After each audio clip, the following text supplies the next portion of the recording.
Salut la Fitness Team, bonjour à toutes, bonjour à tous. Pour ceux et celles qui ne me connaissent pas, je m'appelle Benjamin, je suis coach sportif et ostéo-éthiopathe. On a pas mal de temps actuellement pour prendre soin de soi, alors je vous propose toute une série de trucs et astuces pour protéger votre corps, protéger votre dos un peu chaque jour. On parle souvent de posture, mais la posture ce n'est pas que se tenir droit. La posture, c'est aussi lutter contre la gravité terrestre. Cette gravité qui nous écrase et qui vient comprimer nos articulations et qui fait qu'elles s'usent prématurément, ce qui va peut-être nous provoquer un peu plus d'arthrose à 40, 50, 60 ans. Donc, vous qui en avez 20 ou 30, c'est aussi à vous que je m'adresse.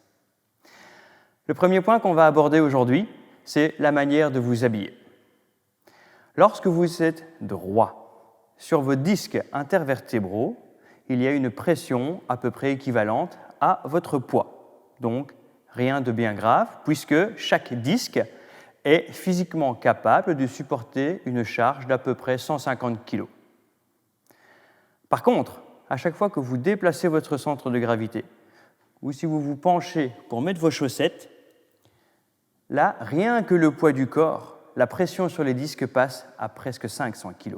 C'est-à-dire au moins 3 fois plus que ce qu'ils sont normalement capables de supporter. Alors le premier truc que je vais vous donner, c'est de venir vous asseoir. Pour passer vos sous-vêtements, vos pantalons, vos chaussettes, pour mettre vos chaussures, asseyez-vous. Dans cette position, la chaise porte la majorité de votre poids et vous avez beaucoup moins de pression sur vos disques intervertébraux. À peine une centaine de kilos, donc ce que vos disques sont capables de supporter. Tant qu'on est assis, deuxième point pour aujourd'hui, on va voir comment vous pouvez vous positionner lorsque vous êtes en voiture. On passe beaucoup de temps en voiture et souvent en voiture, on a tendance à être un peu avachi. On se laisse vraiment aller, du coup on n'a aucun soutien au niveau des abdominaux et pas de soutien ou très peu au niveau des lombaires. Alors je vais vous proposer premièrement de redresser votre dossier. Attention, les mots sont importants. Redressez-vous à votre maximum confortable. Ça, c'est le premier point important. Éventuellement, ajoutez un soutien lombaire si nécessaire.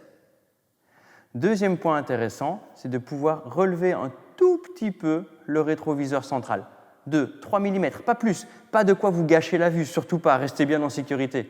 Juste 2 ou 3 mm pour vous forcer à vous redresser pour aller voir ce qui se passe dans le rétro. Et à chaque fois que vous allez vous redresser, vous allez réactiver les chaînes musculaires antigravitaires. Après la voiture, vous allez vous rendre au bureau et vous allez passer beaucoup de temps assis sur votre chaise de bureau, bien calé dans le fond du dossier. Ok, d'accord, vous êtes bien maintenu. En général, les fauteuils sont bien ergonomiques, prévus pour ça.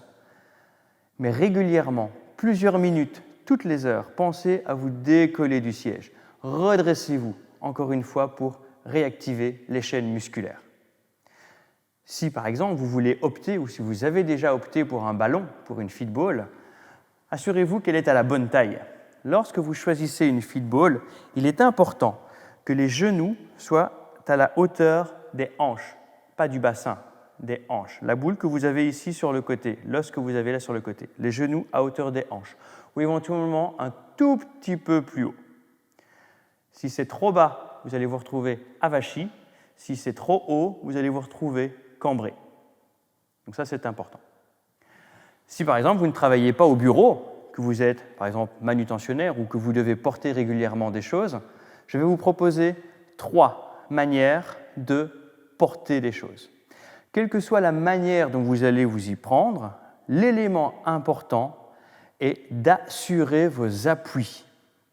Si vous êtes bien stable, vous n'aurez aucun problème à porter la charge. Un peu comme une grue qui va devoir porter une palette. Si les pieds de la grue ne sont pas stables au sol, elle risque de se déséquilibrer. La première méthode, c'est lorsque, par exemple, vous avez un objet qui est à votre taille, à la hauteur, assurez-vous un bon appui sur les pieds avant de prendre l'objet. C'est-à-dire, n'allez pas le chercher juste comme ça et de vous déplacer avec. Non, venez le chercher, assurez l'appui sur les talons, puis prenez l'objet. Après, vous vous mettez en mouvement. Donc distinguez bien les deux étapes, prendre l'objet et se déplacer avec. Pareil, si l'objet est au sol, là vous allez avoir besoin de descendre plus bas. Soit vous descendez en squat, soit vous pouvez descendre avec un genou au sol. L'étape importante, c'est celle-ci.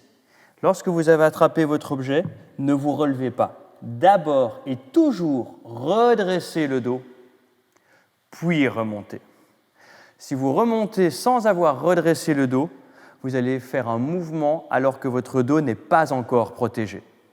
Donc, toujours verrouillez le dos avant de vous relever.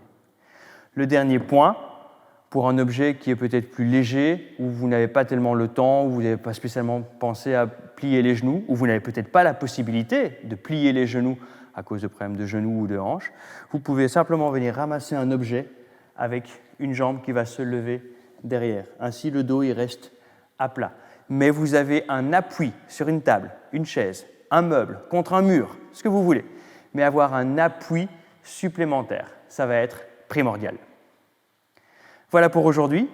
J'espère que ces conseils vous seront utiles. N'hésitez pas, si vous avez des questions ou des suggestions, un commentaire en dessous. Et n'oubliez pas, votre corps est le seul endroit duquel vous ne pourrez jamais déménager. Alors prenez-en soin. À bientôt.